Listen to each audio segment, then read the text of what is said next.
안녕하세요. 저는 평소에 사연을 듣는 걸 무척이나 좋아하는 여자랍니다.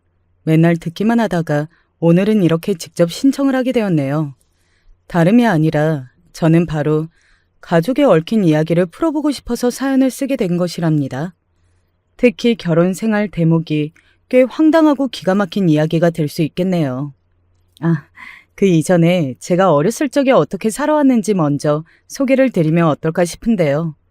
여느 평범한 집처럼 그렇게 살았던 저희 가족은 비록 형편이 빠듯하기는 해도 화목한 모습이었습니다. 그러던 어느 날 아버지가 일을 하시다가 크게 다치셨는데요. 그때까지만 해도 설마 돌아가실 거라고는 전혀 생각을 못했습니다.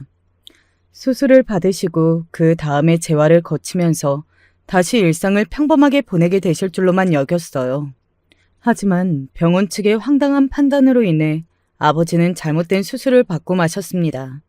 그 이후 재차 수술을 받으셨지만 이미 아버지의 컨디션은 곤두박질 치기 시작한 상태였어요. 엄마는 그 괴로운 과정을 다 지켜보시며 너무나 힘들어하셨습니다. 내가 힘없고 바보 같기만 한 사람이라서 미안해. 여보, 다음 생에 있다면 부디 나같이 어리석고 가진 것 하나 없는 여자하고 결혼하지 마.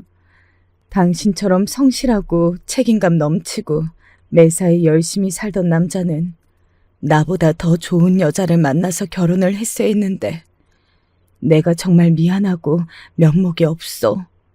여보, 부디 가는 길 편안히 가. 알았지? 내가 끝까지 지켜볼게. 당신 손을 내가 꼭 붙잡고 있을게. 엄마가 목 놓아 우셨습니다. 아버지가 돌아가시던 때 그 임종의 순간에 저도 있었습니다. 불과 며칠 전까지만 해도 저에게 중학교 졸업을 축하한다며 웃어주신 분이었고 졸업식에 꼭 참석을 하고 싶었는데 몸이 따라주지 않았다고 하시면서 저에게 계속해서 미안하다는 말을 건네주셨던 분이었습니다. 그래서 아버지가 이렇게 돌아가신다는 사실이 믿어지지가 않았어요. 아버지가 편찮으신 지 몇 주가 되었으니 그 사실에는 자체에는 적응이 된 지 오래였으나 이렇게 돌아가신다는 것은 전혀 다른 문제였습니다. 전혀 받아들여지지가 않더라고요. 아버지의 손을 꼭 붙잡고 흐느끼며 말씀을 이어가시는 엄마의 모습이 마치 꿈처럼 느꼈습니다. 현실 같지가 않았어요. 마음의 준비가 전혀 안 되어 있던 상태에서 아버지를 보내드려야만 했습니다.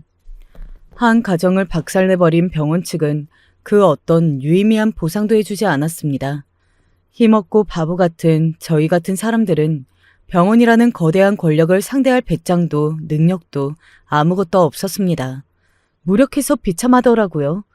그런 상태에서 시작한 고등학교 생활을 제가 잘 적응할 수 있을 리가 없었죠. 중학교 때는 제법 활발한 게 저의 모습이었는데 불과 몇 달 만에 완전히 딴판이 되어 있었어요. 이따위 더럽고 불공평하고 치사한 세상을 살아봤자 뭐하겠나 싶은 생각도 들었으며 대학을 잘 가봤자 그게 무슨 의미가 있겠나 싶은 생각도 따라 붙었어요. 우리나라에서 대학을 제일 잘 간다고 하는 경우가 의대였는데 기껏 그렇게 대학을 잘 가서 죽도록 노력해서 의사가 되면 뭘 하나요? 그런 비양심적인 행위로 한 가정을 망쳐놓는 게 의사인 것을요. 냉소적인 생각만 하게 된 저는 교우 관계가 좋지 못해졌고 그래서 1학년을 통으로 날리고 외롭게 지냈습니다. 1년 정도가 지나니까 정신이 좀 차려지더라고요. 아버지의 기일을 보내고 나니까 그제서야 영원한 이별이 가슴속으로 납득이 되고 인정이 되는 느낌이었던 것 같아요. 너무나도 괴로워하시던 엄마 역시 아버지의 기일을 기점으로 다시 정신을 차리고 앞만 보여 나아가기로 그렇게 결단을 내리시는 모습이었습니다. 다시 힘을 내서 그렇게 학교 생활에 임하려고 했는데 뜻대로 상황이 따라와 주지는 않더라고요. 1학년 때 같은 반이었던 친구 몇 명이 2학년 때도 같은 반이 되었는데 다른 애들한테 제 이야기를 이렇게 해놓았더라고요. 얘들아, 김지연 쟤는 혼자 있는 걸 좋아하니까 다들 실수로 말을 걸지 않도록 주의해. 김영은 취미가 사색을 즐기는 거야. 보기에는 우울해 보여도 쟤는 원래 저러는 애니까 그러려니 여기고 넘기면 돼. 저에 대해서 그런 이야기를 듣고 난 뒤에도 저랑 친해지고 싶어하는 사람은 아무도 없었습니다. 자발적으로 혼자 지내는 걸 즐겨하는 아이라고 소문만 더 무성해져서 그런 저를 비웃고 조롱하는 경우만 늘어났죠. 제가 어쩌다가 친구들이 주고받는 재미있는 농담이 들려와서 웃음이라도 지을 때는 핀잔이 날아오기도 했습니다. 야, 김지연, 너 왜 웃어? 어? 나는 그냥 이야기가 웃겨서 웃음이 나온 건데 미안해. 엿들을 생각은 아니었어. 우리들의 목소리가 컸으니까 들렸을 수도 있지. 그런데 너는 웃으면 안 되는 거 아니야? 너 원래 웃는 모습을 보기 힘든 애잖아. 그리고 너는 웃는 게 안 어울려. 웃지 마. 어느새 저는 함부로 웃어서도 안 되는 사람이 되어 있었어요. 제가 즐거운 표정을 짓고 웃고 활발하게 굴고 이런 걸 다른 애들이 싫어했습니다. 그때 당시에는 미숙한 시기를 지나고 있었기에 정확히 그 현상을 정의 내리지 못했으나 나이를 먹고 나서 그런 상황들을 돌아보니까 그건 다른 애들이 저에게 나대지 마라 이렇게 딱 경고를 하고 선을 긋는 행위였습니다. 얌전히 구석에나 처박혀 있고 감히 까불 생각은 추호도 하지 말라는 것이었죠. 제가 친구들과 어울려 놀고 싶어 하는 걸 분명히 걔네도 눈치를 챘을 건데요. 의도적으로 저를 외면하면서 억눌렀던 그 애들이 정말 못되어 처먹은 것들이었습니다. 3학년으로 올라가서는 다들 대학 입시를 염두에 두고 지내느라 분위기 자체가 확 달라졌어요. 그때부터는 어영부영 학교 생활을 간신히 했었죠. 제가 모두에게 배척을 당하지 않는 것만으로도 다행이고 고마웠던 것 같아요. 혹시나 목소리를 크게 내기라도 하면 눈총이 날아들고 타박을 듣게 될까봐 항상 다른 친구들의 눈치를 살피기 바빴던 기억이 납니다. 학창시절에는 학교가 전부나 다름이 없으니까 아무래도 그럴 수밖에 없었네요. 저는 전문대학교에 진학을 했어요. 2년제 학교였고요. 취업 연계가 꽤 괜찮은 곳이라는 평가가 있었습니다. 학비도 많이 들지 않았기 때문에 그 부분이 괜찮게 느껴지기도 했었고요. 학교를 다니면서 곧장 아르바이트부터 시작을 했어요. 제 생활비는 제 스스로 이제 해결을 해야 한다고 그렇게 여겼습니다. 엄마에게 더 이상 의지를 하면 안 될 것만 같았어요. 식당의 주방 일부터 건물의 청소일까지 엄마는 안 해보시는 일이 없었죠. 아버지가 돌아가시고 나서 빚이 일부 남아 있었거든요. 아버지는 일을 하시던 도중에 다친 것이었으나 그 회사에서는 갖가지 규정을 들이밀면서 소액 보상을 해줄 수밖에 없다고 하였습니다. 생활비를 벌고 집에 있던 빚까지 갚으시려면 엄마는 쉬실 수가 없었던 거예요. 애석하게도 손을 벌릴 만한 친척은 딱히 없었습니다. 전부 형편이 좋지 않았죠. 물론 그럼에도 불구하고 어떻게든 저희 집을 도우려 했다면 십시일반 뜻을 모아서 친척들이 도움의 손길을 내밀어 줄 수 있었을 겁니다. 그러나 아무도 그렇게 하지 않았어요. 그 사실이 서글펐으나 그렇다고 해서 섣불리 원망을 할 수도 없는 문제였으니 이런 게 바로 살면서 마주하는 인간관계 속의 고충이 아닐까 싶습니다. 엄마와 저는 서로를 이해하는 이해자였고 서로가 있기에 의지를 할 수 있는 모녀지간이었어요. 아버지가 돌아가신 아픔을 함께 공유하는 존재가 있다는 것만으로도 위안이 될 때도 있었고요. 짧은 대학 재학 기간은 금방 지나갔고 정신없이 바쁜 대학 생활을 하며 공부도 하고 아르바이트로 돈도 벌었던 저는 어느새 예전에 제법 활기찼던 성격으로 돌아와 있었어요. 그래, 내가 아버지가 갑자기 그렇게 돌아가시고 나서 너무 힘들어서 방황을 할 때도 있었지만 이제 그건 다 지나간 과거인 거야. 더욱 기운을 내면서 앞으로 열심히 살면 되는 거야. 내 인생은 지금부터야. 그런 저의 긍정적인 변화는 취업 준비를 하는 것에 있어서도 큰 도움이 되었죠. 22살의 늦봄에 어느 중소기업으로 들어갔습니다. 그 해의 추석 명절은 아버지가 돌아가시고 나서 처음으로 활기차고 웃음이 넘치는 명절이 되었죠. 이제 앞으로 별 걱정 없이 그렇게 잘 살 수 있을 줄로만 생각했습니다. 이듬해 그동안 고생을 너무 많이 하시면서 무리를 해오셨던 탓인지 엄마가 쓰러지셨어요.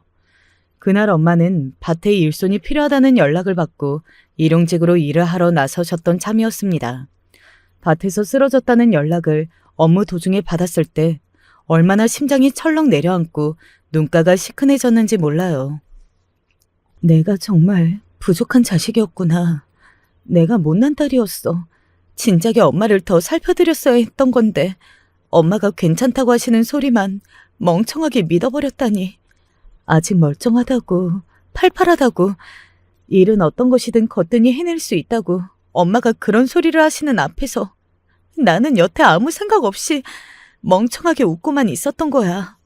내가 잘못한 거야. 깊은 후회와 반성이 들었습니다. 병원의 응급실에서 마주한 엄마는 너무나도 속상하다는 얼굴을 하고 계셨습니다. 나는 왜 겨우 이 정도밖에 안 되는 사람일까? 잘난 것도 없고 할 줄 아는 것도 없고 그저 무식하기만 하고 네 아버지도 나를 안 만났으면 더 멋지게 살았을 남자인데 정말 아깝게 떠났어. 엄마, 갑자기 돌아가신 아버지 이야기는 왜 하고 그러세요? 제발 자책하지 마세요. 아버지의 운명이 그랬을 뿐이에요. 아니 어쩌면 아버지는 더 일찍 돌아가셨을지도 모르는 분인데 엄마를 만나서 그날까지 그나마 더 사셨던 것일 수도 있잖아요. 뭐든 생각하기 나름이에요. 엄마는 잘못이 없고 굳이 잘못이 있는 쪽을 고르자면 그건 바로 저예요. 제가 잘난 자식이 아니고 한없이 못난 자식이니까 엄마가 고생만 하시다가 오늘 이렇게 쓰러지시기까지 하신 거잖아요. 예, 지연아, 너 그런 소리 마라. 너는 한없이 잘난 자식이야. 내 인생의 유일한 자랑이 있다면 그건 바로 너야. 네가 내 유일한 자랑거리인데 못났다니, 네 잘못이라니 말이라도 그렇게 하지 마라. 내 가슴 찢어진다. 엄마가 스스로를 비하하시면 제 가슴도 그렇게 찢어지는 거예요. 그러니까 앞으로 제발 그러지 마세요. 네? 엄마는 저를 향한 미안함으로 눈물을 글썽이시면서 고개를 끄덕이셨습니다. 그날 이후로 엄마는 무리해서 일을 나가시는 건 그만두기로 하셨어요. 마음 같아서는 엄마를 아예 쉬셨으면 좋겠다고 생각을 하셨지만 그렇게 해드릴 만한 제 능력이 따라와 주지 않다는 게 너무나 죄송했습니다. 일주일에 3번 식당 일을 나가시며 엄마는 지내기 시작하셨죠. 그래서 저희 집에 닥쳤던 진정한 문제는 엄마의 건강 악화가 아니라 다른 것에 있었습니다. 저에게는 남동생이 한 명 있습니다. 인정하기는 싫지만 남동생이 저보다 훨씬 아버지와 더 친했고 가까웠어요. 오붓하고 보기 좋은 부자였습니다. 그래서 저는 사춘기가 와서 괜히 부모님께 심통을 부리고 아버지와 거리를 두기 전까지는 남동생을 곧잘 질투하고는 했었어요. 제가 그런 아이였죠. 저도 아버지에게 치대고 싶고 마음껏 조르고 싶은데 그러진 못하는 동안 남동생은 망설임 없이 아버지의 등에 올라타고 장난까지 치는 녀석이었거든요. 그런 모습이 저는 부러웠던 거예요. 그리고 아버지 역시도 입버릇처럼 사내 녀석은 이래야 한다고 그러시면서 남동생을 맨날 더 높게 쳐주셨습니다. 저는 아버지 앞에서 남동생보다 뒤로 밀려나는 기분이 들었죠. 남동생이 얄미웠어요. 어린 동생을 질투나 하는 못난 누나가 바로 저였던 거예요. 아버지가 돌아가시고 난 뒤에 저는 넋이 쏙 빠져 있었고 힘든 학교 생활을 하느라 남동생 챙길 겨를이 전혀 없었습니다. 개구쟁이였던 녀석이 어느 순간 조용해져 있길래 그것 참 다행이라는 생각이나 기껏 했었고요. 그런데 그게 저의 착각이었던 거예요. 남동생 녀석의 아버지가 갑자기 그렇게 돌아가시고 나서 너무 힘이 들었던 모양입니다. 사춘기가 와서 말수가 없어진 게 아니었어요. 성격이 조용하고 차분해진 게 아니었어요. 너무 정신적으로 힘이 들어서 그냥 다 놔버렸던 것입니다. 제가 고등학교 때 따돌림을 당했다면 남동생은 자발적으로 세상에 벽을 치고 살았습니다. 그 우울함으로 둘러싸인 벽을 제때 아무도 부숴주지 못했습니다. 그렇게 남동생의 상태는 점점 악화가 되고 있었던 거예요. 여러분은 혹시 뉴스에서 이런 단어를 보신 적이 있나요? 일본어인데 우리나라에서도 그대로 쓰는 표현으로 히키코모리입니다. 외부와 단절된 채 집에서 자발적으로 갇혀 사는 사람을 뜻하는데요.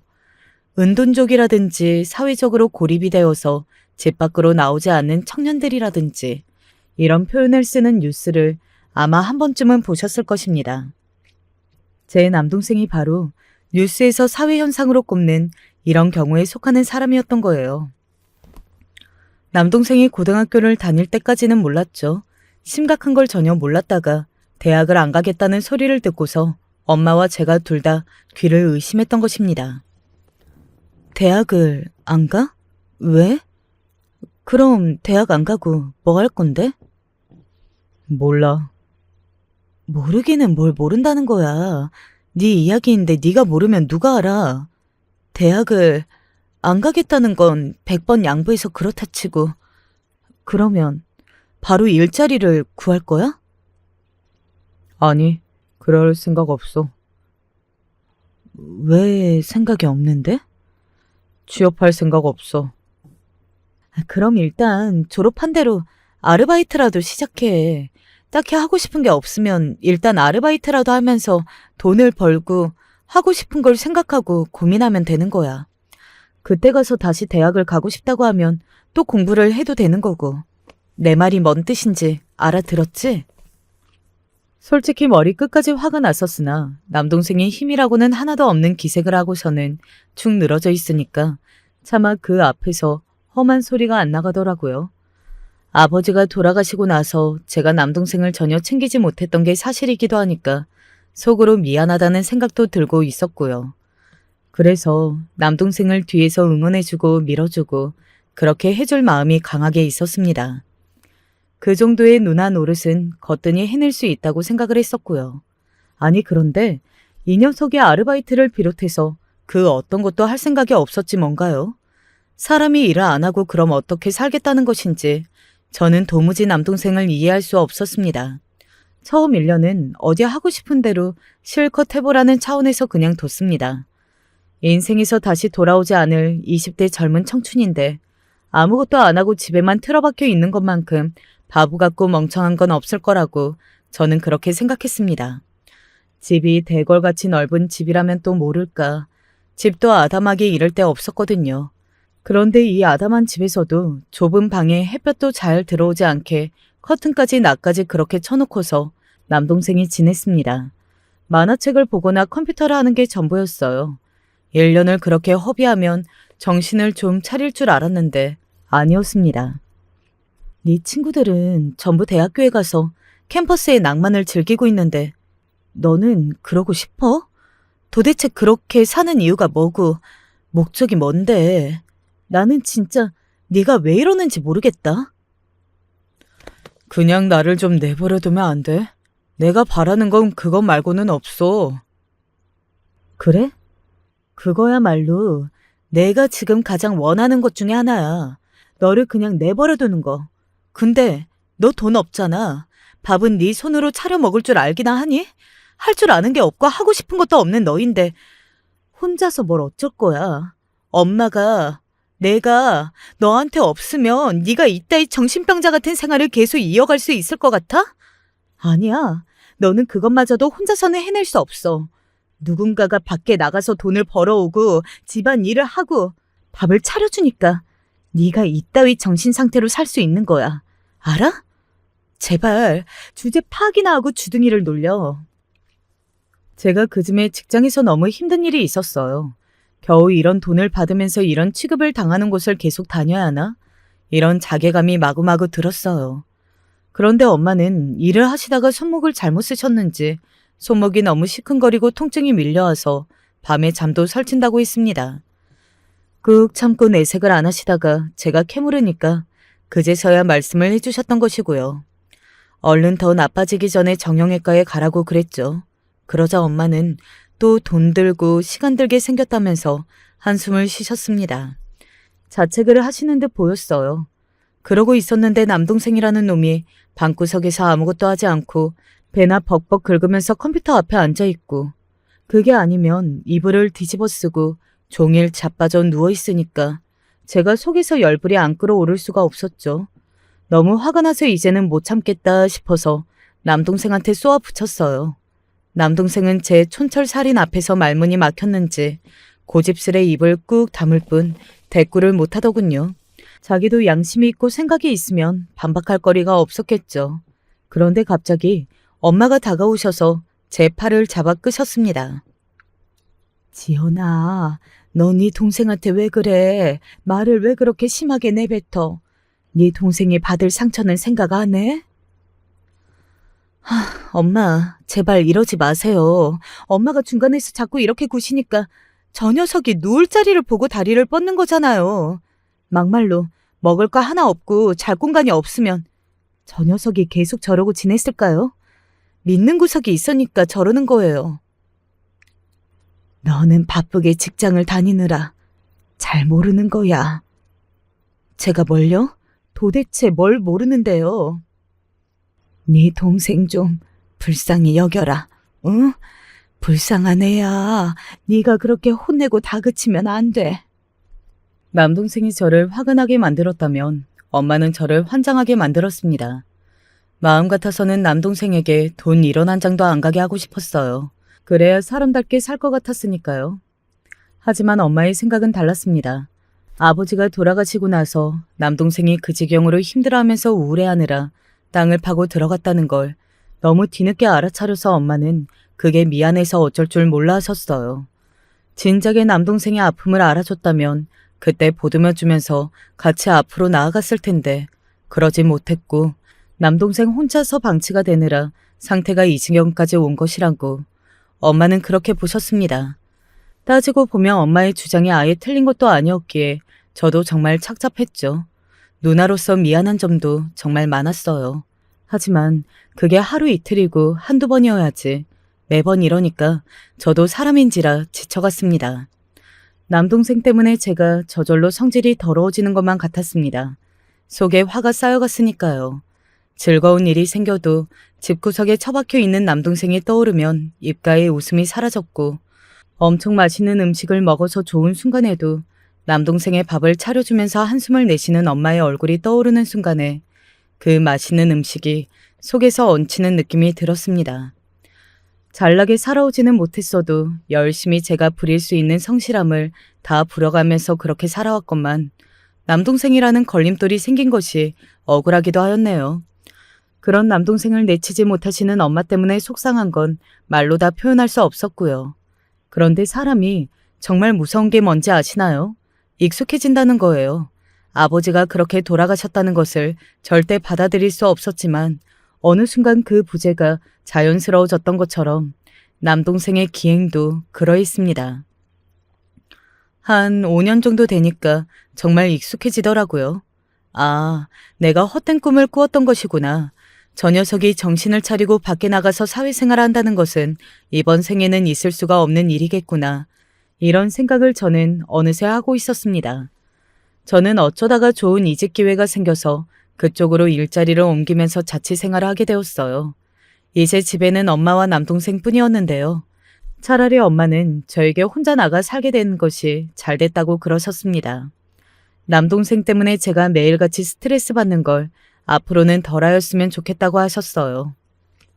엄마, 솔직히 저는 엄마가 걱정이에요. 대체 엄마가 무슨 죄가 있고 잘못이 있어서 그렇게 못난 자식 때문에 이런 고생을 하셔야 하는지 모르겠다고요. 자식이 못났으면 그건 다 부모 탓인 거겠지. 그 애미가 잘못 낳아준 탓인 거야.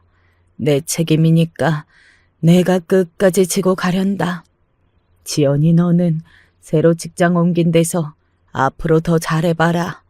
그곳이 원래 다니던 곳보다 여러모로 환경이 괜찮다면서. 네, 제가 세상 물정 모르고 능력도 부족한 바보라서 고작 그런 곳에서 수년을 허비했나 봐요. 남들 눈에는 열이면 열, 전부 다 그 회사 정말 이상한 곳이라는 말을 할 법도 한 그런 악덕한 기업이었는데 저는 그런 것도 모르고 여태 다녔어요. 이제야 정신을 차린 셈이었죠.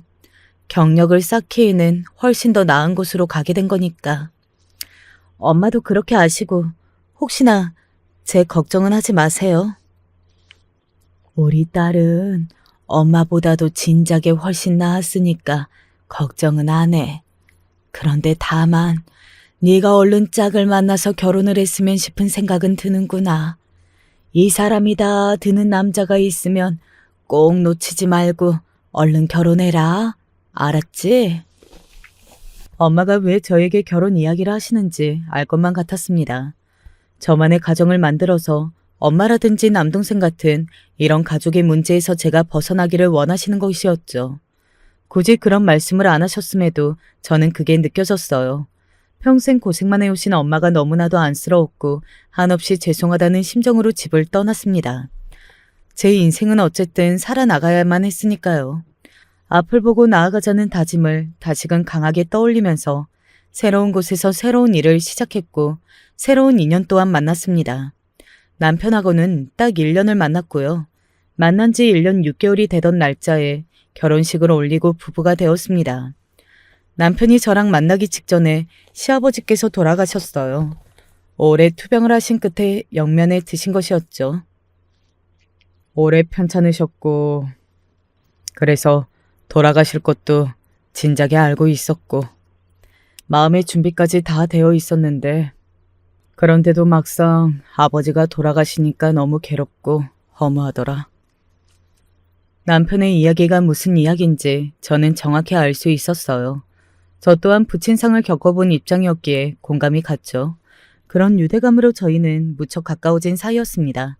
헛헛한 심정을 저를 만나면서 달래고 채운 남편이 저와 무척이나 결혼을 하고 싶어 했기 때문에 시어머니께서는 어쩔 수 없이 저를 며느리로 받아주셨어요. 우리 만석이는 세상에서 제일 잘난 녀석인데 내가 낳은 내 자식이라서 하는 소리가 아니라 정말 우리 만석이보다 잘난 녀석이 눈 씻고 찾아봐도 없는데 집안도 외모도 능력도 전부 변변치 않아서 삼박자가 고루고루 미달인 여자하고 우리 만석이하고 결혼을 하게 되다니 이건 하늘의 농간이고 배신이야. 시어머니께서는 제가 남편하고 결혼을 하게 된 것이 못내 분해 보이시기는 했습니다. 저는 너무 기가 막혔고 기분이 나빴는데 그렇다고 해서 시어머니의 태도를 심각하게 받아들이지는 않았어요. 왜냐고요? 그냥 너무 어처구니가 없고 황당했으니까요. 객관적으로 제 남편이라는 인물은 시어머니의 주장대로 그렇게 잘난 사람이 아니었습니다. 외모는 그냥 저냥 보통으로 생겼고요. 키는 여자인 저보다 한 뼘 정도 더 컸어요. 어디 가서 키로 뽐낼 일이 없었다는 의미입니다. 살집은 보통이었고요. 대학은 이름 모를 4년제를 나왔고 모아놓은 돈은 2천만 원 정도 되었습니다. 장가를 갈 때까지 꼴랑 2천만 원밖에 안 모았다니 이게 무슨 사회 초년생도 아니고 말이 되는 일이냐고요. 남자가 어떻게 그럴 수가 있냐고요. 다 이유가 있었죠. 남편은 대학을 졸업하고 나서 크게 별 볼 일 없는 대학 간판인데다가 성적 관리도 개판인 상태로는 좋은 곳에 취업을 할 수 없다는 냉혹한 현실을 깨달았습니다. 그래서 뭘 했냐면 공부를 했어요. 취업을 위해서 자격증 공부를 했냐고요? 아니죠. 고시 공부를 하였습니다. 시어머니께서 남편에게 고시 공부를 시작해보라고 강력히 권했던 것이 주된 이유였어요. 그렇게 4년 정도가 날아갔습니다. 결과는 실패였죠. 남편은 그냥 4년이라는 시간만 날려먹은 사람이 되고 말았어요. 시아버지께서 중병을 앓고 계신다는 것이 드러났던 시점이 그때였고요. 아버지가 그렇게 편찮으신데 내가 언제까지고 공부에만 매달려 있을 수만은 없는 노릇이었어. 그래서 안타깝지만 공부를 접어야 했지. 만약 계속했다면 1년만 더 했어도 내 운명이 달라졌을 텐데. 그러나 아버지를 위해서 선택한 것이었으니까 후회는 없어. 남편은 그렇게 주장하였는데 진실은 저 너머에 묻혀져 있을 따름입니다. 저는 개인적으로 1년이고 나발이고 시간이 얼마가 더 주어졌든지 간에 남편의 사건에 합격이라는 두 글자는 없었을 거라고 생각하는 사람이었네요. 어쨌든 그렇게 세월을 보냈던 탓에 남편은 사회생활을 시작하는 게 좀 늦어졌어요. 하지만 그렇다고 해도 남자인데 수중에 모은 돈이 2천만 원인 건 너무한 거 아니냐고요? 간단히 생각을 해보세요, 여러분. 만약에 남편이 들어간 직장이 억대 연봉을 주는 곳이었다면 2천만 원이라는 숫자가 나오지 않았겠죠. 월급이 쥐꼬리만한 곳이니까 그런 숫자가 가능했던 것입니다. 남편이 학벌도 그저 그렇고 내세울 경력도 없는데 좋은 곳을 갈 수 없었으니 별 수 없었다고 생각해요. 그리고 남편도 믿는 구석이라는 게 있었거든요. 집안의 재산 말입니다. 저희 부부의 신혼집은 시댁에서 그리 멀리 떨어져 있지 않는 곳에 위치한 빌라였는데요. 5층 건물의 2층이요. 그곳은 시아버지께서 8년 전쯤에 사두신 집이었습니다. 웬 빌라를 사두냐고 할 수도 있지만 그건 아들을 장가 보낼 때를 대비하는 목적도 있었고 그때 그 매물이 확 저렴하게 나오기도 했었거든요. 원래 살던 사람이 갑자기 해외를 나가게 되면서 저렴하게 내놓았던 거예요. 그래서 남편은 결혼을 하면 집장만 걱정은 없었죠. 그리고 그때는 정확히 어느 정도인지는 몰랐으나 시아버지께서 돌아가시면서 남기신 재산이 그럭저럭 되는 걸로 알고 있었어요. 그러니까 남편이 꼴랑 2천만 원을 들고서도 저와 결혼한다고 그랬던 것이었죠. 저는 절대 맨몸으로 시집을 간 게 아니었고요. 그 신혼집에 들어가는 온갖 가전제품과 가구들을 제가 다 해왔습니다. 오로지 제가 모으고 모은 그 돈으로만 구입을 했어요. 하지만 시어머니께서는 제가 당신의 잘나지 잘난 아들에 비해 턱없이 부족하다며 툴툴거리시는 분이었네요. 남편이 여러모로 그렇게나 잘나지 않았다고 저는 생각 중이었으니까요. 아들 사랑이 너무 유난하신 분이라고 생각하면서 한 귀로만 듣고 흘려 넘겼었는데요. 결혼 생활을 하다 보면 자연스럽게 함께하는 시간이 쌓여가니까 그런 것쯤은 해결될 것이라고 여기기도 했었어요. 그러나 시댁이 근거리에 있다 보니까 자꾸만 시어머니와 원하든 원하지 않든 부딪히게 되어 있다는 사실을 제가 간과했던 것이었죠. 저를 당신의 아들보다 부족하다고 후려치시는 것까지는 상관이 없는데 저희 엄마까지 그렇게 보시는 건 제가 참을 수가 없었습니다. 그냥 설렁설렁 일이나 좀 다니신다고 하길래 나는 그런가 보다 했었지. 식당 일을 나가시는 줄은 꿈에도 몰랐지. 세상에 식당 일을 하신다니. 그것도 꽤 오래되셨다니. 아이고 그거 내 팔자야. 어쩌다 그런 별 볼 일 없는 사돈이 생겼을까. 속으로는 그런 생각이 드실 수도 있겠죠. 하지만 제가 있는 앞에서 굳이 그런 생각을 입 밖으로 내셨어야 했을까요? 너무 짜증이 나서 저도 모르게 시어머니를 확 쳐다보고 말았습니다. 제가 피곤한 퇴근길에 굳이 시댁에 들러서 안 받고 싶은 반찬을 억지로 받던 와중이었죠. 짜증 어린 제 시선을 받으신 시어머니께서는 피식 웃으시며 이런 큰 소리로 혼잣말을 이어가셨어요. 바깥 사돈도 안 계시고 당체 이게 뭐냐? 그래서 제가 이렇게 응수해드렸죠. 아, 우리 엄마 저녁은 드셨을지 모르겠네. 못난 딸이 결혼도 못나게 해서 너무 죄송하다. 우리 엄마 입장에서는 사돈 집에서 바깥 사돈도 안 계시는 것이겠구나. 너무 죄송해서 어떡해. 제가 틀린 소리 한 건 아니었죠. 바깥 사돈이 안 계시는 건 시어머니 입장에서나 저희 엄마의 입장에서나 똑같았으니까요. 그런데 시어머니께서 발끈하셨습니다. 너 지금 그게 무슨 소리니? 그거 나 들으라고 하는 소리야? 어머, 어머님이 거기 계신 줄 몰랐어요. 어머님도 제가 여기 있는 줄 모르셨죠. 그래서 아까 혼잣말을 그렇게 하신 거죠? 제가 태연하게 대꾸를 해드렸더니 잔뜩 화가 나신 얼굴로 저에게 삿대질을 날리셨는데 그뿐이었고 말씀으로는 더 이상 따지지 못하였어요. 저에게 전곡을 찔리신 모양이었습니다. 왠지 그 이후로 저를 더더욱 마음에 안 들어 하시게 된 눈치였어요. 그런 분께 제 남동생의 진짜 현실을 알려드릴 수는 없었죠. 남동생은 직장을 다니다가 안 맞아서 쉬고 있고 열심히 공부를 하고 있다고 둘러댔네요. 그러자 시어머니께서는 제정신이 아니라고 하셨습니다. 뭔 놈의 공부를 나이 먹고서 붙잡고 있어. 공부는 학창시절에 실컷 했어야지. 나이 먹고 나서 공부를 한다는 것들이 나는 제일로 이해가 안 가더라. 작정하고 허송세월 보내겠다는 거 아니니? 그런 정신머리가 어디 정상이라고 할 수 있겠어? 제 남동생 진짜 골칫거리였고 제 만성 두통의 원인이었습니다.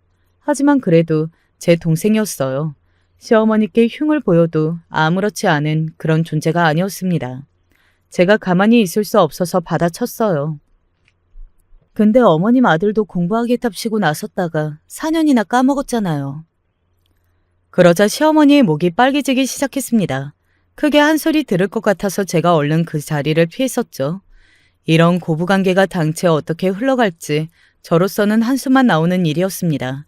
제가 짝을 만나서 결혼을 잘했다고 엄마는 무척 좋아하셨어요. 남동생이 그 모양이니까 저라도 남들처럼 멀쩡한 인생을 사는 모습이 엄마의 입장에서는 그렇게나 감격스러운 듯 하였습니다. 그러니 엄마에게는 제가 결혼 생활의 애로사항을 참아 있는 그대로 전할 수 없어서 잘 먹고 잘 사는 척만 했었네요. 시어머니께서는 저를 못 잡아 먹어서 안달인 분이셨는데 남편은 가운데서 중재를 잘 못했어요. 본인은 극구 부인을 했으나 제가 보기에 남편은 마마보이였습니다. 아닌 척 굴어도 결국은 자기 엄마가 세상에서 제일 불쌍하고 제일 안 됐고 제일 안쓰러워서 동시에 제일 믿을 수 있고 제일 현명한 존재라고 생각을 하였거든요. 남편과 살면 살수록 그런 부분들이 보였어요. 이런 여러 가지 고충이 드러났던 것과는 별개로 결혼 생활하면서 잘 풀린 점들도 있었습니다. 대표적인 예가 바로 남편의 일자리 문제였죠.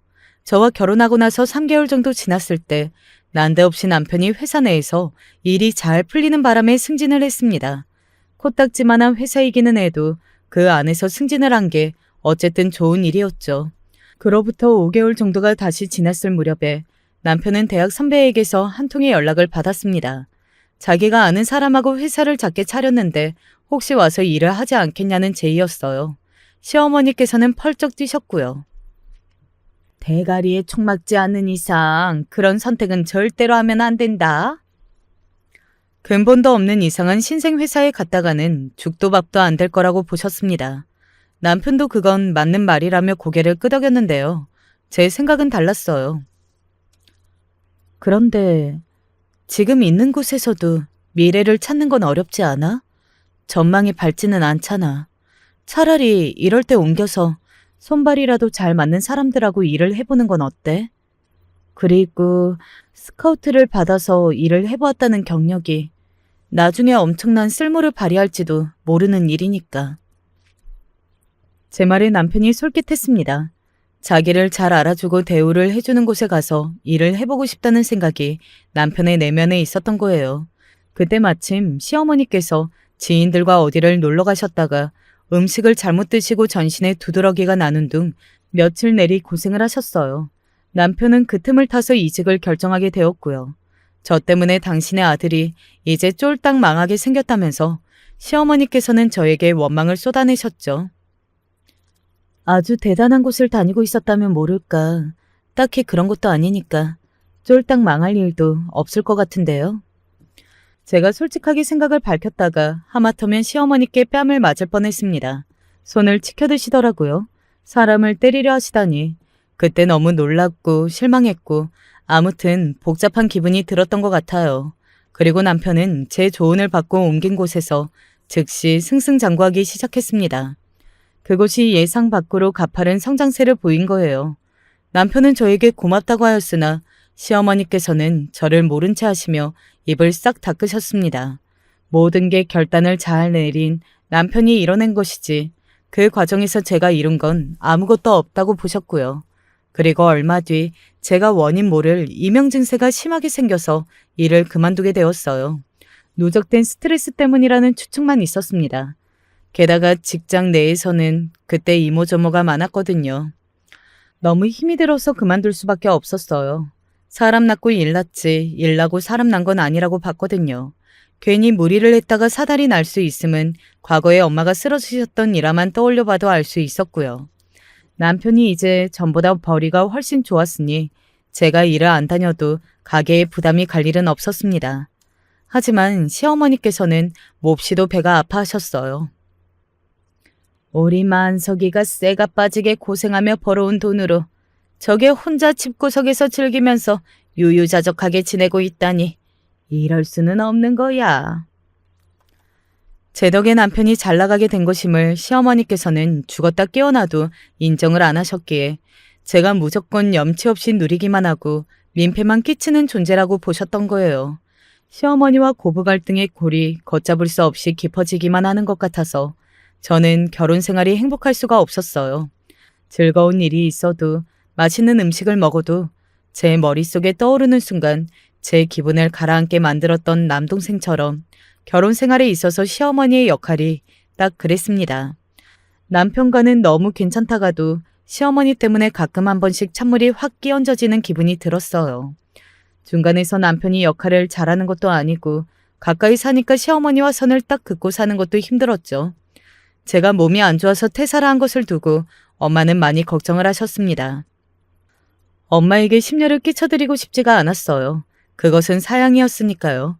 그래서 너무 속상했었는데 엄마가 말씀하시기를 제 소식을 듣고 남동생이 제 걱정을 하고 있다는 것이었습니다. 남동생에 관해서는 엄마가 과장을 하시는 경우가 많았기에 처음엔 안 믿으려 했는데요. 거듭 정말이라고 사실이라고 엄마가 그러셨어요. 내가 어쩌다 보니까 말이 헛나와서 네가 몸이 많이 안 좋아서 병원에 다니느라 일을 그만뒀다고 네 동생한테 그렇게 말을 해버렸지 뭐니. 네? 제가 그 정도로 몸이 안 좋은 건 아닌데. 그치만 어쨌든 그 녀석이 제 걱정을 다 안다니까 그건 정말 놀랄 노짜네요. 시큰둥하게 대답했으나 가슴 한켠이 찡하게 울렸습니다. 집구석에만 처박혀 있으나 허송세월을 오래 보내고 있는 제 남동생이 한심하고 원망스러운 건 당연했으나 한편으로는 안쓰럽다는 생각이 있었죠. 왜 엄마가 자꾸 남동생이 불쌍한 애라고 하시는지 이제야 이해가 될 것 같았어요. 남동생은 진작에 정신이 아픈 환자였던 것입니다. 회사를 그만두고 이렇게 쉬고 있는 김에 아예 남동생에게 전문적인 치료를 받게 하도록 제가 한번 알아보는 게 어떨까? 이런 고민을 하던 어느 날이었어요. 일요일 늦은 밤중에 남편이 시어머니의 전화를 받았습니다.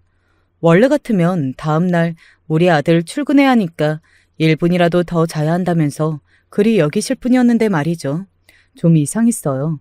그래서 무슨 일이 있는 거냐고 남편한테 물어봤는데요. 별거 아니라고 그냥 잘 자라는 인사를 하려고 시어머니께서 전화를 하신 거라고 저한테 대답을 하던 남편의 표정이 오묘했습니다. 어딘가 들떠 보이는 기색이었어요.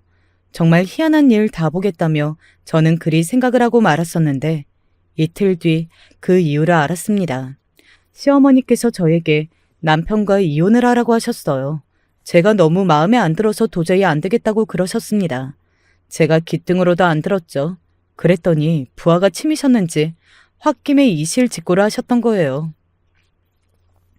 우리 만석이가 복권에 당첨이 됐어, 로또. 네? 뭐라고요? 로또요? 아, 회식이 있거나 하면 꼭 로또 같은 걸 사는 버릇이 있기는 하던데. 근데 당첨이라뇨? 몇 등인데요? 하여간 로또 당첨이 됐어. 몇 등인지 네가 그건 알아서 뭐하게. 1등이 아니라면 굳이 말씀하지 마세요. 그럼 별거 아니니까.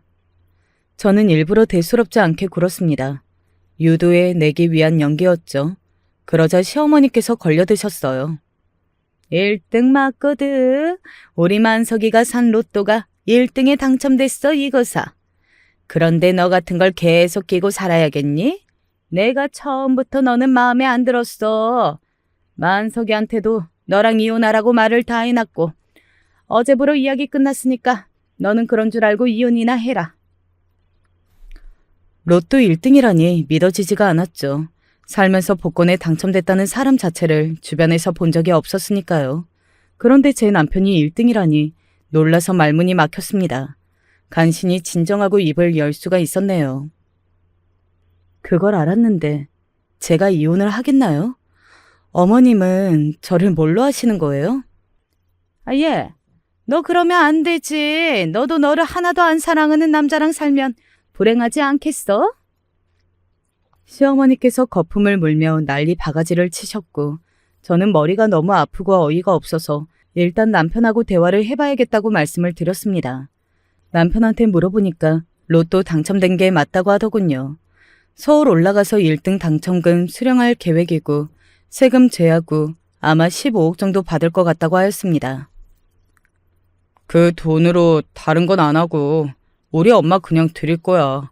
아닌 것 같아 보여도 아버지 돌아가시고 나서 우리 엄마 힘들어하셨어. 그 심정 몰라드려서 너무 죄송하더라. 엄마가 반대하신 결혼을 한 게 내내 마음에 걸려서 나는 당신하고 단 하루도 마음 편히 못 살아봤어. 엄마가 당신하고 이혼하는 게 소원이라고 하시는데 그럼 어떡하냐? 기가 막힌다. 뭐 있던 사람이 다 있어?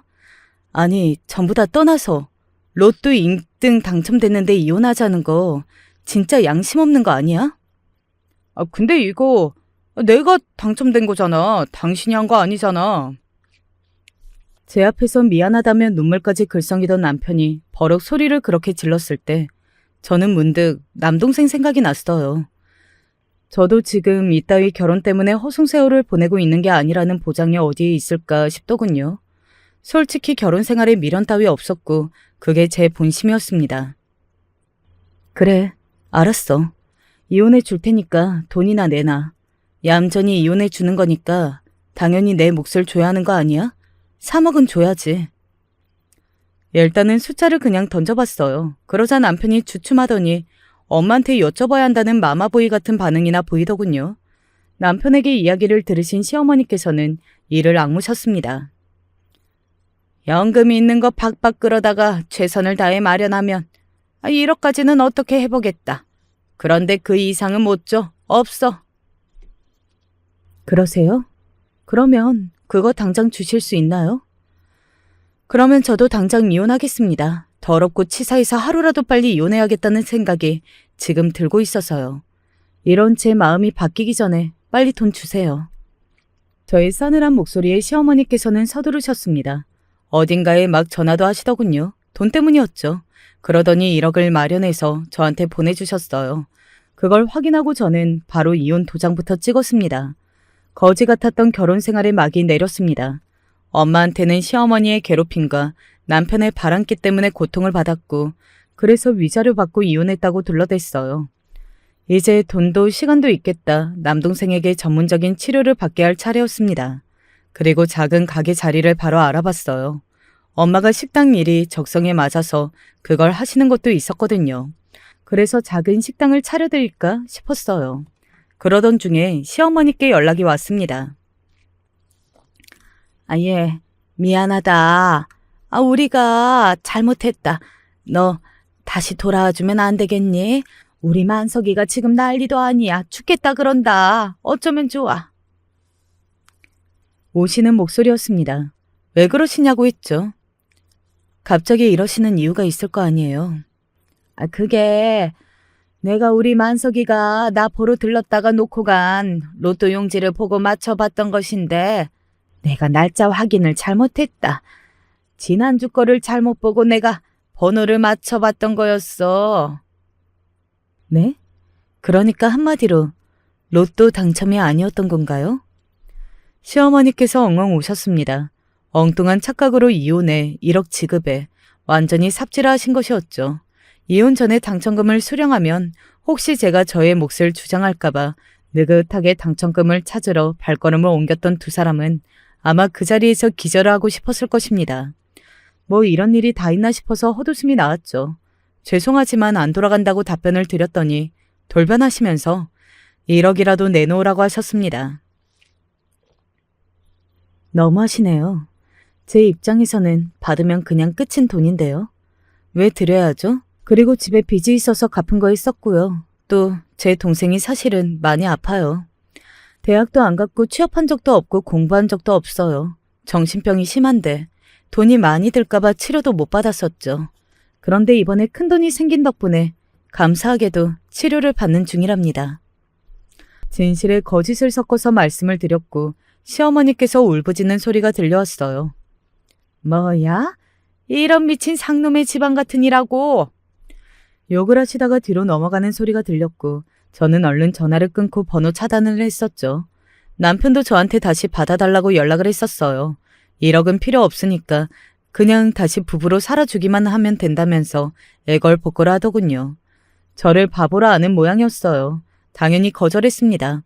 나중에 안 건데 남편이 옮겼던 그 회사는 금세 망했더군요. 신생의 한계를 극복 못한 것이었죠. 아담하게 차린 분식집은 엄청 잘 돼서 들인 돈을 금방 회수했을 정도였어요. 엄마가 음식을 하시라고 차려드린 건데 남동생이 불 앞에 섰습니다. 생각지도 못한 일이었죠. 남동생이 음식을 하고 엄마가 손님 상대를 하셨네요. 양념장을 만들어야 한다고 남동생이 새벽같이 일어나는 걸 보면 아직도 눈물이 날 것 같다고 엄마는 들뜬 목소리로 말씀하셨습니다. 이게 바로 저희 집에 벌어진 기적, 로또 당첨 같은 나날이 아닐까 싶네요. 이 이야기는 아주 많은 분들이 들어주셨으면 해요. 그리고 또 부디 좋은 시선으로 제 선택을 바라봐 주셨으면 해요. 글재주는 없지만 한번 시작해 볼게요. 제가 태어날 무렵에 아버지는 안 계셨고 어머니께서 홀로 자식들을 키워오셨어요. 아무래도 형편이 넉넉지 않고 형제들도 있다 보니 공부도 많이 하지 못했는데요. 그래도 어찌어찌 나중에 기술을 배워서 잠깐 직장도 다녔어요. 하지만 썩 대단한 직장은 아니라서 그마저도 벌이가 시원찮았어요. 그러던 차에 다른 일을 좀 알아보면서 저도 어느새 나이를 조금씩 먹어가고 있었는데 이상하게도 이런 저를 보고 좋다는 여자가 있더군요. 처음에는 돈도 없고 학력도 안 되는 내가 뭐가 그렇게 좋은가 싶었는데 그 여자는 어릴 때 자기네 부모님이 일찍 돌아가셔서 일찍 가정을 꾸리고 싶다고 하더군요. 성식 씨, 우리 얼른 결혼해서 같이 살아요. 어머니한테도 인사도 가고요. 그럴까요? 나 믿고 결혼해도 괜찮겠어요? 그럼요. 성식 씨, 나는 아무래도 다 좋아요. 성식 씨면 함께 미래를 꾸려나갈 수 있을 것 같아요. 우리 한번 잘 살아봐요. 여자 쪽에서 너무 적극적이기도 했고 우리 집 식구들은 딱히 능력도 없는 막내 아들이지만 이대로 뒀다가는 정말 장가를 안 갈까봐 걱정했던 것 같아요. 그런 타이밍이 잘 맞물려서 형제들이 조금씩 돈을 보태주기도 해서 둘이 겨우 작은 방을 하나 얻어 살게 되었어요. 이후 1년여의 시간이 지나 아내는 임신을 하게 되었고 남자아이 하나를 낳게 되었어요. 아버지에 대한 기억이 전혀 없는 내가 아버지가 된다니. 아들이 태어나던 날의 감상은 정말 벅차오르다 못해 어디다 표현할 길이 없더군요. 고마워 여보. 너무 고생 많았어. 안간힘을 쓰며 고생해준 아내도 고맙고 핏덩이로 나와서 앵앵거리며 눈도 제대로 뜨지 못하는 그 생명체를 보니 가슴 저 밑에서부터 뭔가가 끓어오르는 게 느껴졌어요. 정말 그간 별 관심이 없고 제대로 돌아보지 않았던 내 인생이지만 이제는 정말 장난이 아니다. 앞으로는 더 칼을 갈며 살아야 한다는 생각을 하게 되었어요. 그러면서 제대로 된 직업도 있어야 할 것 같아서 근처 알고 있던 사장님을 통해 일자리를 소개받기도 하고 작은 회사에서 관리하는 업무를 보기도 했어요. 사장님은 뭐든 성실하게 하는 저를 마음에 들어 하셨어요. 성식 씨, 열심히 해줘서 고마워. 덕분에 회사에 요즘 활기가 도네. 더 열심히 해야죠. 감사합니다. 하하하. 아, 성식 씨 아들이 지금 몇 살이야? 이제 2살이에요. 아유, 그래서 열심히 일하는구만. 한참 클 때이네.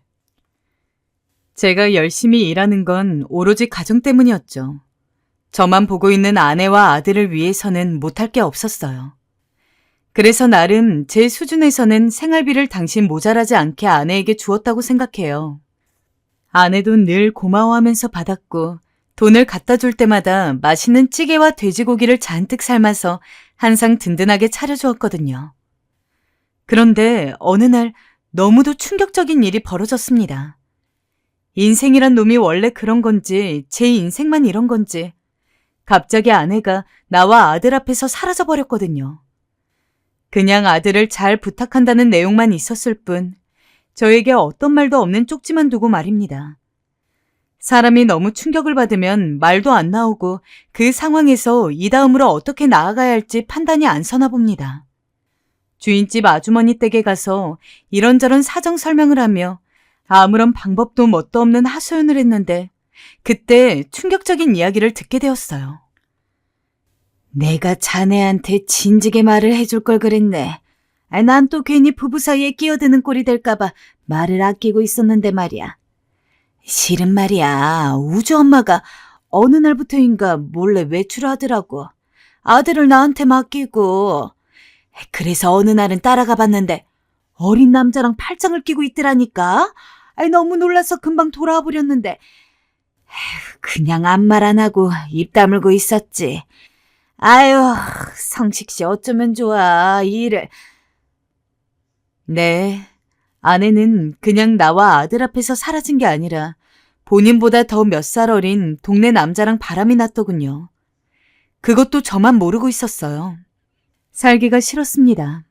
그런데 완전히 넋이나가 며칠을 술만 마시며 괴로워하고 있는데 당장 갓난쟁이 아들은 먹을 거 달라고 울어대니 답이 없더군요. 아무리 제가 이렇게 배신당하고 죽겠다는 심정이라고 해도 눈앞에 있는 생명을 그냥 놔두고 사치스럽게 슬퍼할 수도 없었습니다. 결국 정말 울며 겨자 먹기로 낮 시간에는 슈퍼 아주머니께 얼마 드리고 아들을 맡겨두고 그 전보다 더 험악하게 일을 해야만 했어요. 땀으로 범벅이 되어서 슈퍼 아주머니께 아들을 받아 안으면 아들 역시 고나고 땀에 절은 얼굴로 저를 바라보는데 얼마나 가슴이 아팠는지 모릅니다. 제 엄마가 있었으면 편히 안겨서 어디 산책이라도 다니고 엄마 품에서 실컷 놀았을 텐데 말이에요. 그렇게 어이없이 종족을 감춰버린 아내가 너무 허망하게 느껴지고 미워지다가도 숨을 쌕쌕거리면서 잠드는 아들을 보면 그건 그것대로 너무 예쁘게만 느껴졌어요. 우주야, 아빠가 잘 키울게. 조금만 아빠 믿어줘. 아이의 볼을 대고 그런 말을 혼자 중얼거리는 날들이 많았죠. 그렇게 아주 힘겹게 일을 이어가면서 배를 골아가면서 아들과의 거처를 겨우 서울로 옮기게 되었어요. 저 역시 서울 쪽으로 옮겨가서 일용직을 하려니 이전보다는 일거리가 좀 늘어서 살만하더군요. 물론 몸은 나만하지 않고 늘 진한 땀냄새를 풍기며 밥도 허겁지겁 먹어가면서 일을 해야 했어요. 그래도 내 자식이 있으니 저는 그런 대로 일을 해나갔고 아껴 쓰면서 살다 보니까 그럭저럭 아들과 살만한 작은 집에 몸을 누이게 되었어요. 아들도 시간이 갈수록 자라가면서 학교에도 들어가게 되었고 집에 잘 들어오지 못하는 제 아빠에게 이런저런 투정도 안 하고 열심히 공부를 했어요. 그런 모습들이 얼마나 기특하게 여겨졌는지 모릅니다. 우주야, 쉬엄쉬엄 공부해야지. 너무 무리하지 말아라. 근데 우주야, 밥은 챙겨 먹었니? 내가 알아서 먹었어요. 설거지도 해놓았고요. 아빠, 내가 밥 차려드릴게요. 아들은 외려 땀투성이 아빠를 안쓰러워하며 고사리 손으로 밥을 차려준다고 난리였습니다. 그때 참 미안했던 것이 소풍이나 무슨 상담이나 엄마가 따라가야 하는 일에 제가 한 번도 참여를 못했다는 것이에요. 늘 땀에 찌들어 있고 돌아오는 길에 아들 먹거리를 잔뜩 사서 해롱해롱한 상태로 밥을 차려주고 반찬을 해줬고요. 학원이나 뭔가를 가고 공부를 하고 싶다 하면 돈을 대주는 정도밖에 해줄 수 없었어요. 그런데도 아들은 어린데도 때 한 번 안 쓰는 아들이었죠. 아들은 공부를 꽤 잘하는 편이라서 가끔 선생님한테 전화가 걸려오고 매번 좋은 이야기만 듣게 되었어요. 우주는 교우 관계도 좋고 머리도 좋고 이해력도 좋아 공부도 잘하는 편이에요. 이대로라면 좋은 대학을 목표로 해봐도 되겠어요, 아버님. 그래요? 신기하네요. 전 어렸을 때 공부를 못했는데. 그땐 그냥 그런가 보다 했어요. 아이 성적표를 늘 확인하거나 하진 않았기 때문이에요.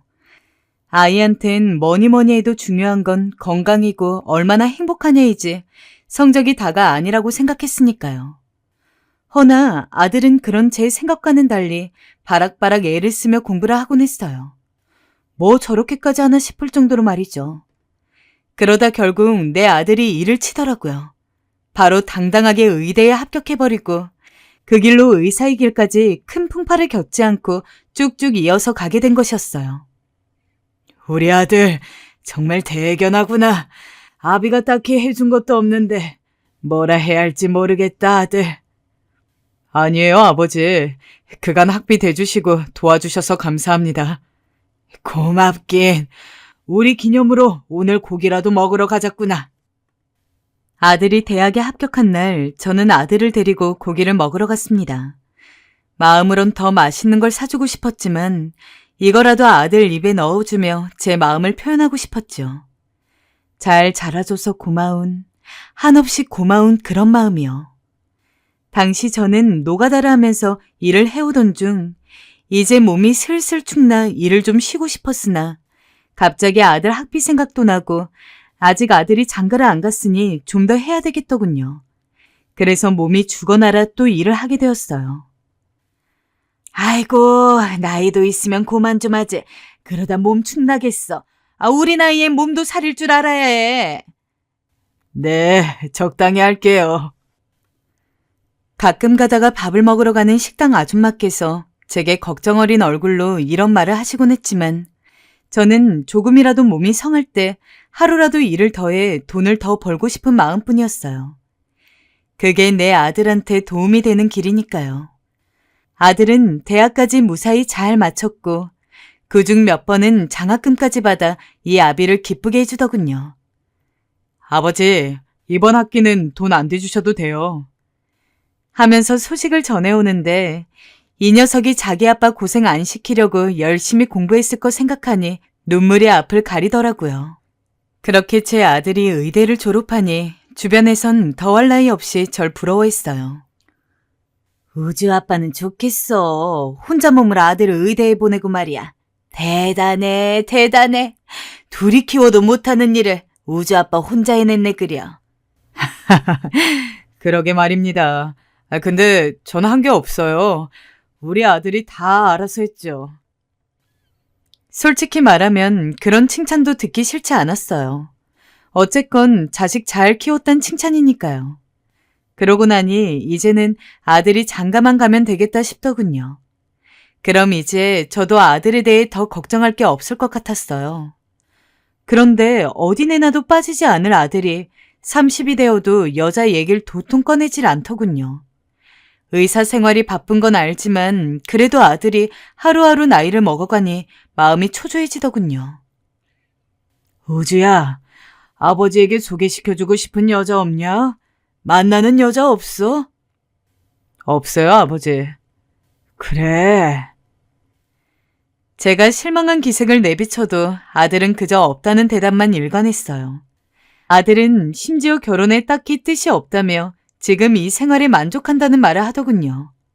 그러니 더 걱정될 수밖에요. 이걸 체념해야 하나, 아들한테 다시 말을 해봐야 하나, 아니면 내가 선자리를 알아보아야 하나, 어찌해야 할지 망설였죠. 그러던 어느 날 아들이 의외의 이야기를 건넸습니다. 얘기를 듣자마자 너무 놀라 입이 떨어지질 않았어요. 아버지, 나도 슬슬 이제 결혼하고 싶은 생각이 있어요. 정말이니? 네. 아버지만 괜찮으면 멀지 않은 시일 내에 상견례 하고 싶어요. 괜찮으세요?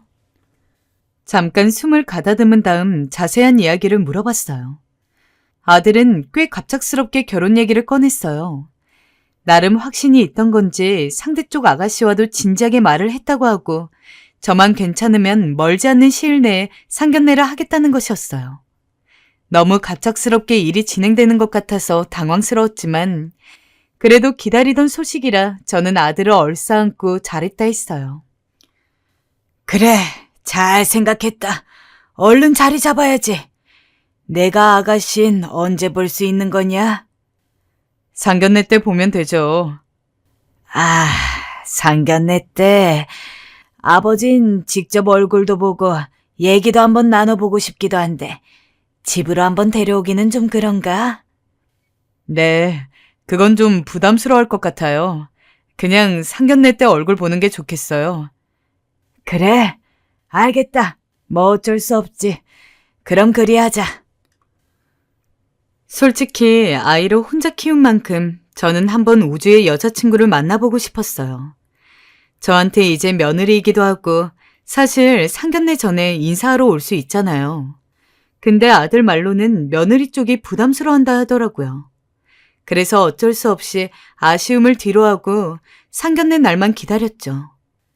상견례 날을 앞두고 왜 그리 긴장이 되는지 나름의 준비를 해서 아들과 고급 식당 입구에서 만나기로 했는데 왜 제가 면접을 보는 마냥 그렇게 긴장을 했는지 모르겠습니다. 미용실에 가서 머리도 만지고 맨날 작업복만 걸쳤으니 근처 옷가게에 가서 옷도 위아래로 해 입었는데 이런 제 모습이 낯설기만 하더라고요. 그때 아들이 보였어요. 허나 이때 아들의 반응이 이날 저를 무척 속 시끄럽게 하더군요. 아버지, 옷이 너무한 거 아니에요? 머리는 또 그게 뭐고 다른 것도 아니고 상견례인데 이런 날은 신경을 써야지 뭐 하자는 거예요. 아니, 나는 그래도 신경 쓴다 했는데 많이 이상한 거냐? 그냥 들어가요. 이제 와서 어쩌겠어요. 전에 없이 날카롭게 탁탁 말을 던져대는 아들의 모습이 좀 낯설었어요. 당황해서 멀뚱멀뚱 보고 있는데 이미 상견례 약속 시간으로부터 여유가 없어 그대로 들어가게 되었어요. 상대 아가씨 쪽 사돈 어른들이란 뭘 잘 모르는 제가 봐도 뭔가 여유롭고 고급스러운 분위기가 있더군요. 과연 아들이 저한테 한 소리를 할 만도 했어요. 같은 자리에 있는 자체가 계속 신경 쓰이고 수도 없이 머리를 매만지고 옷깃을 다시 여잡게 되는 그런 위축되는 부유함이 있더군요. 왠지 모를 낯선 감정에 계속 무한함을 느끼고 있었죠. 그런데 그때 사돈 되시는 분이 제 마음에 걸리는 말을 하더군요. 혼자 아들을 키우셨다 들었는데 힘드셨겠어요. 회사에서 나름 중요한 직책을 맡고 계신다던데 요즘 어떠세요? 네. 갑자기 뜬금없이 회사를 다닌다니 저는 그냥 노가다 꾼일 뿐이었는데 갑자기 그런 얘기를 하니 놀랄 수밖에 없었죠. 그런데 아들이 제게 서둘러 눈짓을 보내더군요. 그제야 전 아들이 거짓말을 했다는 걸 눈치챘고 사돈 어른의 말에 어쩔 수 없이 장단을 맞출 수밖에 없었습니다. 네. 경기가 불황이라 힘들긴 한데 잘 버티고 있습니다. 어줍잖게 그리 장단을 맞추긴 했지만 찝찝함은 가시질 않았어요. 아들이 왜 굳이 내 직업을 숨긴 건지 꼭 그래야만 했는지 섭섭함을 감출 수가 없어 물을 계속해서 들이켜야 했어요. 상견례가 무사히 끝난 후에야 저는 아들을 붙잡고 물었습니다. 우주야, 왜 아버지 직업을 거짓말한 거냐? 말하기 창피했어? 그런데 바로 미안한 기색을 보일 줄 알았던 아들이 제 말을 듣자 그냥 한숨을 푹 쉬더니 이러더군요. 네, 아무래도 그렇잖아요. 격이 안 맞으니까요. 아들은 이 말만 제 앞에 툭 떨어뜨리더니 그대로 며느리에게로 달려갔습니다. 그 후 아들은 그날부터 좀 이상해진 건지 아니면 원래 혹은 훨씬 이전부터 우리의 대화가 많지 않던 날에 저런 모습이 만들어진 건지 헷갈리는 말을 하기 시작했어요. 아버지, 결혼식 때 아빠만 오는 게 좋겠어요. 식구들 말고요. 뭐야? 어느 집에 물어봐도 결혼식 때 부모만 쏙 뽑아서 부른다는 건 말도 안 되는 거 아닙니까? 아무리 제가 어렵게 산다고 제대로 경조사 참석도 잘 못하고 살았지만 그런 풍조 정도는 상식인데 말입니다. 너 그게 말이 된다고 생각해? 네 큰아빠랑 큰고모, 아빠 동료들한테도 다 말해뒀는데 그게 무슨 말이니? 말하면서도 이 당연한 걸 이렇게 굳이 말해야 된다는 게 어이가 없더군요. 그런데 아들은 안경을 확 벗고 저를 노려보더니 잔뜩 미간을 찌푸리며 말을 하는데 저도 모르게 그 말에 눌리게 되었어요. 아버지, 저 창피해 죽는 꼴 보고 싶으세요? 제발 부탁이야, 제발. 내가 다른 거 뭐 대단한 거 부탁한 거 아니잖아. 집을 해달라고 했어. 예식비를 아버지한테 내달라고 했어. 저 결혼식 조용히 치르고 싶으니까 좀 들어주세요. 아버지 친구들, 고모 안 오는 게 그게 조용히 치르는 거냐? 그런 거야? 네, 아버지. 사돈 어른 댁 어떤 분들이신지 보셨잖아요. 저희 형편 그에 비해 부족해도 한참 부족하고요. 제발 자식 부끄럽게 하지 말아주세요.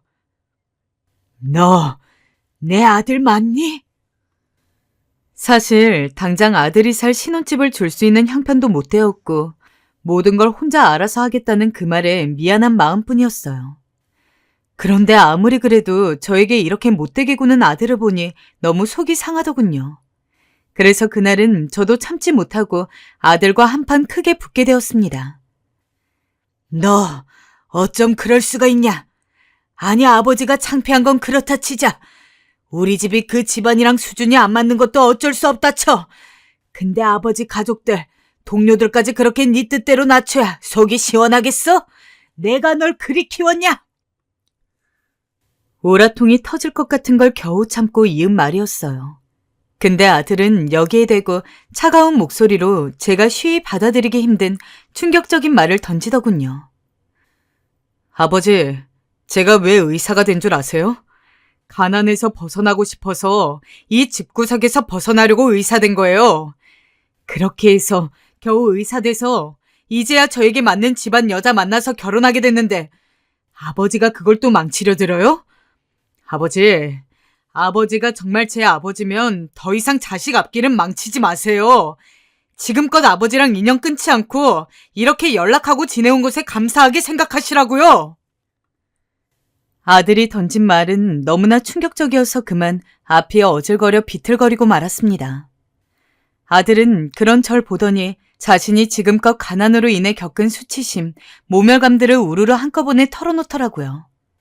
그러면서 자기 대학 합격한 날 겨우 삼겹살 사주는 아버지는 필요 없다며 그날 얼마나 자기가 부끄러웠는지 아냐고 하는데 할 말이 없어졌어요.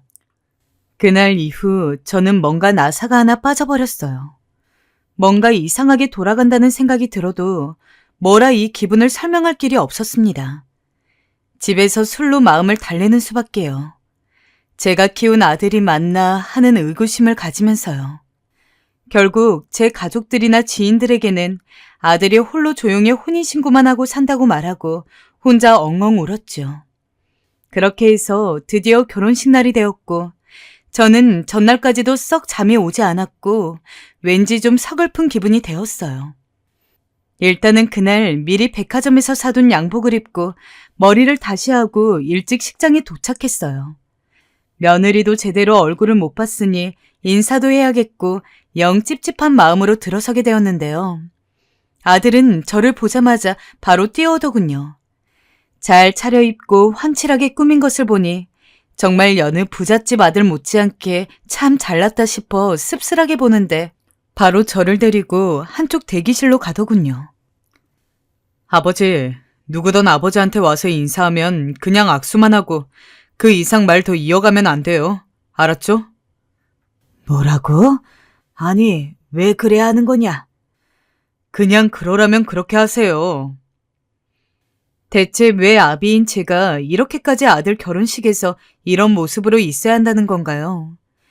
이유라도 설명해 주었으면 좋았을 텐데 바쁘다며 그 이상 말을 더 하지 않고 바로 나가버리더군요.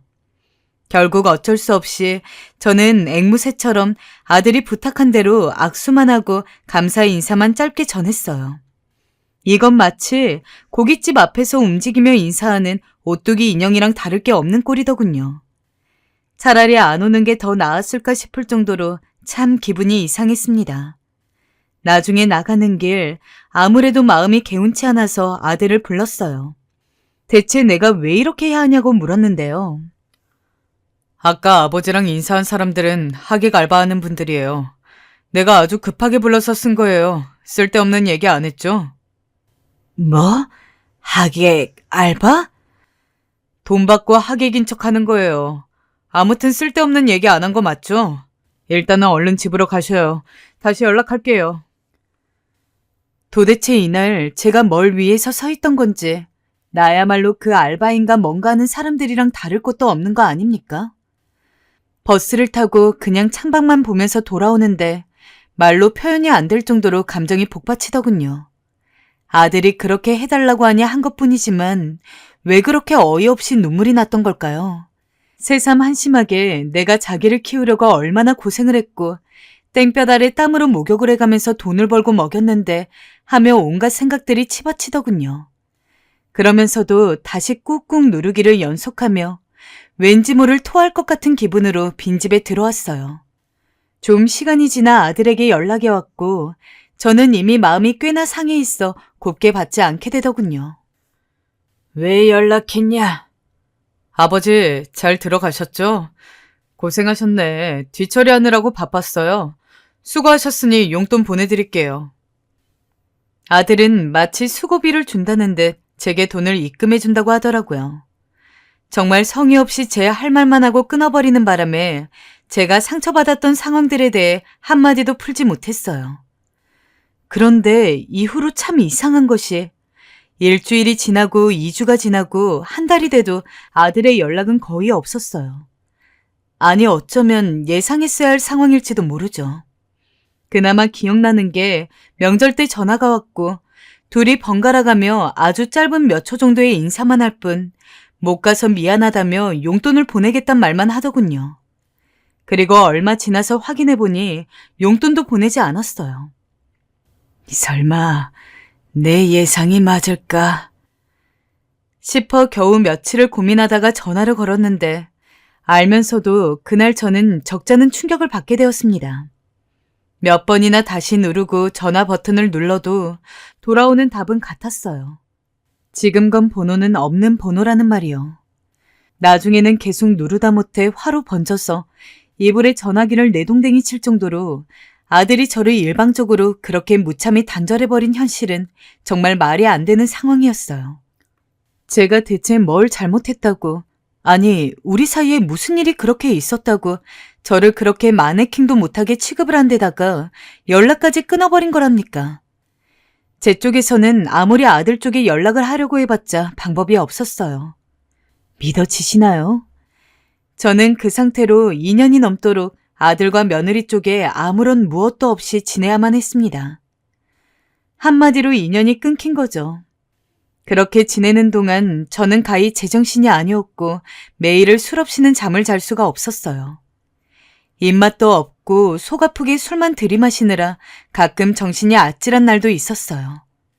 돈 벌어서 생기는 모든 걸 다 아들과 이 작달만한 집에 보태며 살았더니 여전히 저는 하루 벌어 하루 살아야 하는 형편이었고 술 마시다가 돈 떨어지면 고꾸라진 몸을 일으켜 또 일하러 나가고 다시 또 널브러져 있다가 돈 떨어지면 다시 나가는 식으로 살게 되었어요. 그렇게 지내고 있던 중 가뜩이나 힘들어 비틀비틀 거리는 저를 누가 발로 걷어차는 마냥 비참한 상황을 또 만나게 되어버렸어요. 때는 올해 설이었고 집에서 이러고 있는 저를 형과 누나가 불러서 떡국 먹자고 하기에 오랜만에 들렸어요. 그날 마침 큰 조카가 자기 애들을 데리고 왔더라고요. 그 모습을 보고 한없이 또 서글퍼져서 멍하니 보고 있는데 조카가 저에게 건넨 말을 듣고 머리가 너무 띵하다 못해 기가 막혔습니다. 우주 요즘 엄청 잘 나가죠? 강남 어디 쪽 부근에 성형외과도 차렸던데 우리 와이프도 가끔 SNS 같은 데서 봤다며 엄청 신기해요. 진짜 고생 많이 하셨는데 보람 많으시겠어요. 솔직히 용돈 엄청 많이 받고 계시죠? 자식 잘 키우셔서 덕톡톡히 보시네요. 뭐라고? 성형외과를 차렸다고? 모르고 있으셨어요? 아들은 저와는 연락을 끊어버리고 혼자 그렇게 비싼 땅에 병원을 차려서 쭉쭉 성공의 가도를 달리고 있다더군요. 그날 일단은 말을 얼버무리고 집으로 돌아왔지만 아무리 생각해도 이건 아니지 않나 싶었고 속이 부글부글 끓어올라 이렇게 앓느니 직접 만나기라도 해야겠다 싶었어요. 정말 창피하고 죽고 싶을 정도로 수치스러웠지만 큰 조카에게 전화해서 상황을 말하고 병원 위치를 알아냈어요. 당황하고 미안해하는 조카의 반응을 신경 쓸 겨를도 없이 저는 무작정 그 길로 병원으로 쳐들어가게 되었어요. 그래, 잘 살고 있었니? 그런데 입구에서 만난 아들은 바로 저를 단번에 알아보곤 보자마자 주변을 살피더니 다시 저를 구석으로 몰고 가는 게 아니겠어요? 아버지, 저기 말이라도 하고 오셔야죠. 아니, 연락드릴게요. 일단 가세요. 여기 보는 사람들 눈 많아요. 저는 그 순간 분노를 참을 길이 없었고 눈에 핏대가 올라오는 게 스스로 느껴질 정도였어요. 정말 눈이 튀어나올 듯 아들에게 빽빽 소리를 질러대었습니다. 야, 이 버러지 같은 자식아! 네 애비를 버리고 니만 잘 살면 다야? 네 애비가 그렇게 우스워? 내가 널 어떻게 키웠는데 어떻게 애비한테 이럴 수가 있어? 부모한테 이럴 수가 있어? 그 허옇고 널쩍한 병동 안에서 사방이 대리석인 양 번뜩이는 그 장소에서 내 아들임에도 아들이 아닌 상태로 저를 차갑게 내쫓으려는 아들에게 저는 왁왁 분노를 토해버렸어요. 뭘 해도 아들에게 다 쏟아내고 끝내버리리란 생각뿐이었어요. 그런데 아들이 절 보고 그러더군요. 아버지, 아직도 정신을 못 차리신 거예요? 제가 그렇게 눈치를 드렸으면 이제 알아차리실 때도 됐잖아요. 뭐? 저 아버지랑 인연 끊고 살아가고 싶은 거요. 그냥 적당히 아버지도 알아듣고 장단 맞춰주시는 건 줄 알았는데 지금 여기에 와서 대체 뭐 하시는 거예요? 혹시 아버지 돈 필요하세요? 그럼 계좌번호 놓고 가세요. 제가 지금껏 키운 양육비 톡톡히 다 계산해서 드릴게요. 이 못된 놈의 자식, 너 어떻게 아버지한테? 아버지야말로 너무하시죠? 갑자기 말도 없이 저한테 일이 찾아오시면 어떡해요? 전 아버지 지금 미국에 있다고 말해놓은 상황인데 제 아내가 아버지라도 마주쳤으면 어쩔 뻔했냐고요? 정말 왜 그리 대책이 없으신 거예요? 그 순간 제 마음속 어떤 끈이 풀리는 걸 느꼈어요. 아들을 향해 마지막으로 잡고 있던 그런 끈 말입니다. 어렸을 적 아들의 얼굴이 희미해지면서 지금 악마로 변해버린 아들의 모습만 제 눈에 들어왔죠. 허나 그냥 돌아왔으면 그나마 어찌 되었을지 모르겠는데 아들은 정말 남도 못할 짓을 저에게 저질러 버렸어요. 아들은 그 길로 경찰에 저를 신고해버렸더라고요. 소란을 피운 게 죄라면 죄로 저는 그 지역 지구대에 끌려갔어요. 결국 제 사정을 다 쏟아내니 더 이상 뭐라 상황이 진척될 만한 것도 없었고 여차저차 저는 풀려나게 되었는데요. 그날 정말 살고 싶지 않은 마음이 격렬하게 들었고 힘없이 터덜터덜 아무 거리나 걸어가고 있었는데 전화가 걸려오더군요. 정말 혹시나 하는 마음으로 전화기를 열어보았는데 큰 조카였어요. 제 상황을 듣고 너무 놀라서 걱정이 되었는지 제 아빠인 저의 형님과 고모인 누나에게 말을 했다더군요. 다들 걱정하고 있으니 빨리 집에 들리라고 하기에 어쩔 수 없이 향하게 되었어요. 상식아, 너 왜 말을 안 했어? 누나는 제 말을 다 듣더니 결국 참지 못하고 엉엉 우시더군요. 그냥 머리를 파묻고 엎드려 있는 저에게 누나와 형은 비장하게 말을 이어가시더군요. 어쩔 수 없어.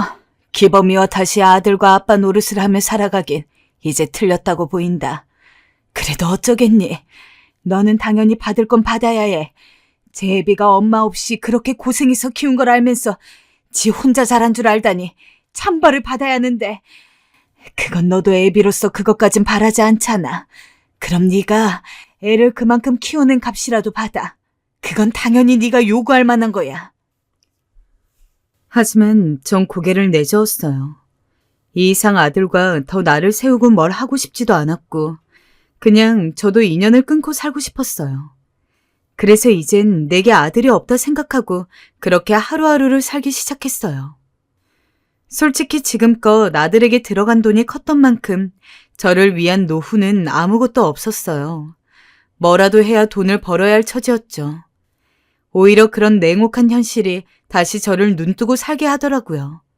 저는 뭐라도 다시 해볼 기력으로 자리에서 일어났어요.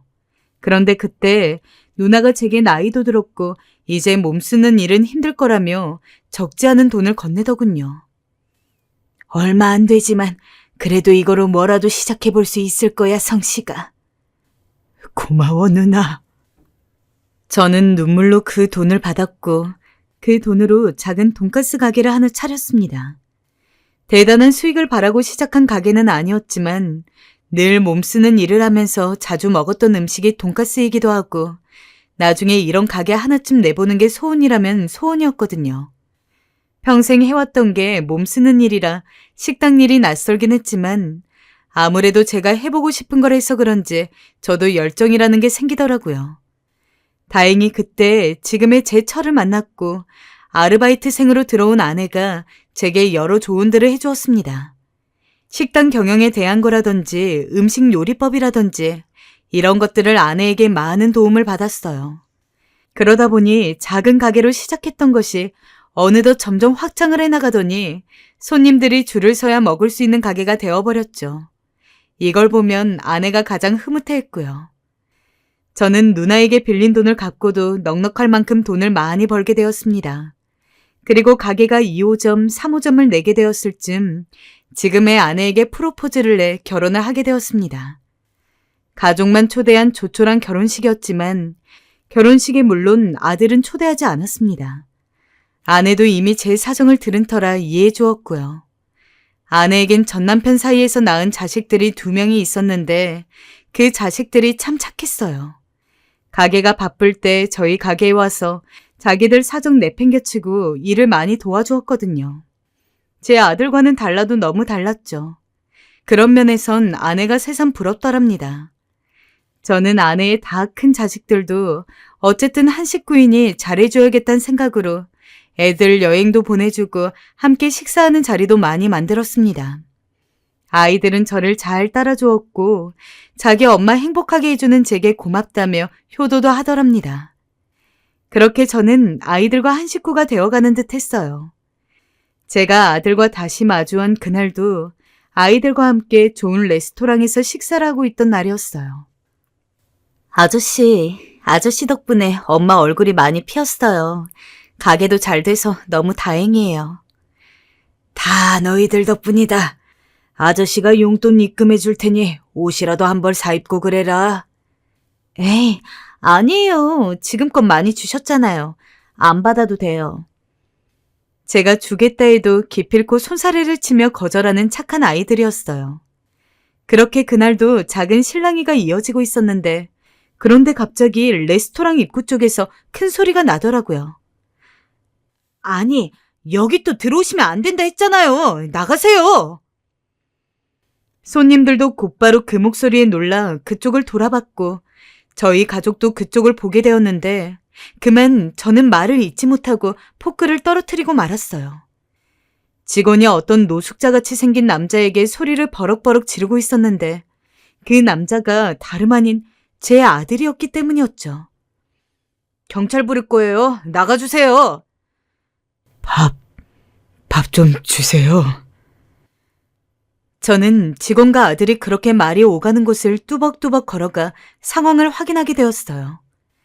다시 얼굴을 보니 아들이 맞더군요. 아버지. 아들은 절 보자마자 옷깃을 확 부여잡았습니다. 그러면서 제게 하는 말이 아버지, 돈 좀 있으세요? 저 밥 좀.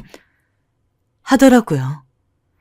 뒤에 아내가 이걸 보고 있단 생각은 하지 못하고 전 일단 아들을 붙잡고 어느 식당이라도 들어가게 되었어요.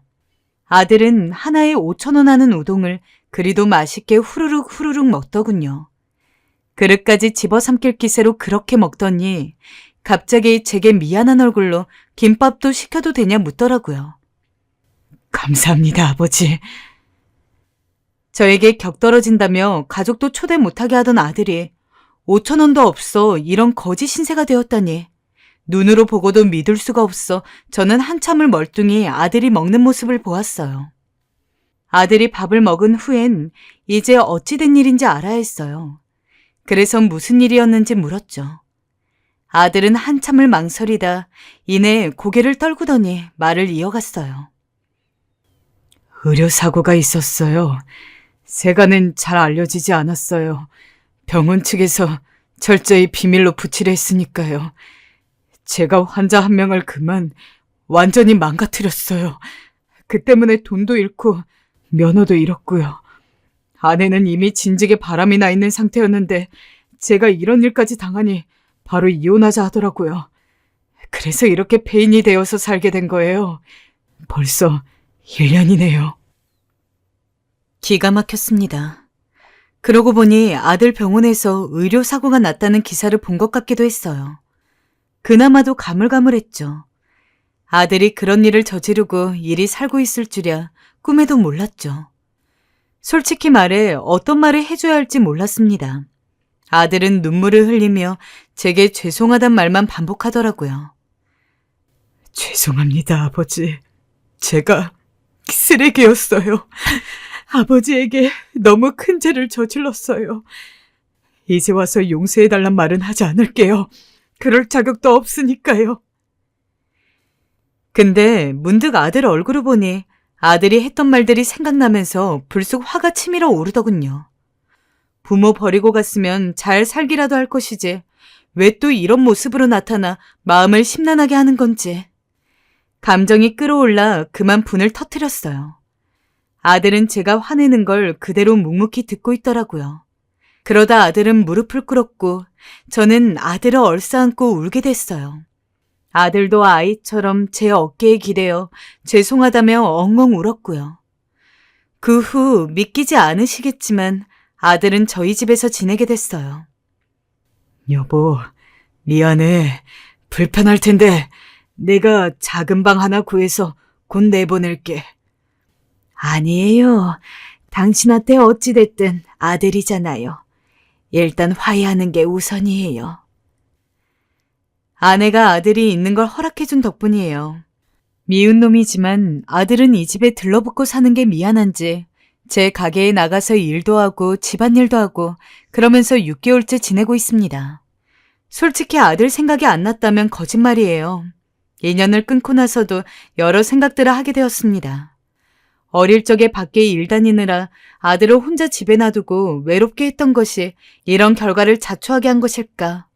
뭐 때문에 변해버린 걸까 생각하다가 그러면서도 그냥 아들이 저에게 아빠 서운했어?